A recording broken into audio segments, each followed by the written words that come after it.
Hello viewers, welcome to ECE Sradha Ocean. My name is Suresh Kumar. This is the 12th question from GATE 2019 ECE paper. This question is based on Maxwell's point form equations. In a table, LHS parts of Maxwell's equations are given in one column. RHS parts of Maxwell's equations are given in another column. We have to map them. Initially del dot D bar, which indicates divergence of electric flux density. Suppose if we place a charge in a closed container, electric flux will come out of that container. If we calculate the total flux coming out from the container, which is equal to the total charge present in the container. So from this, which is called Gauss law, del dot T bar is equal to the charge density rho. So 1 is mapped with Q. Similarly, del dot B bar, which indicates the divergence of magnetic flux density.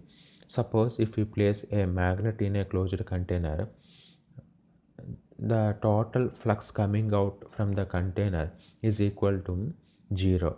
Why? Because the number of lines coming out from the container is equal to number of lines entering into the container. Resultant will be 0, which indicates the non-existence of magnetic monopole. So del dot B is equal to 0. So 3 is mapped with P. Del cross E is the curl of electric field intensity. According to Michael Faraday, time varying magnetic field produces electric field. So del cross E is equal to minus dou B by dou T, where minus sign indicates the opposing nature of fields, which is explained by Lenz's law. So 1 is mapped with R. Del cross H, which is the Ampere's law.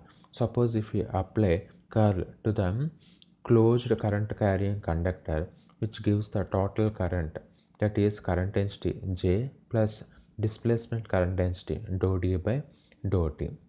So 4 is mapped with S.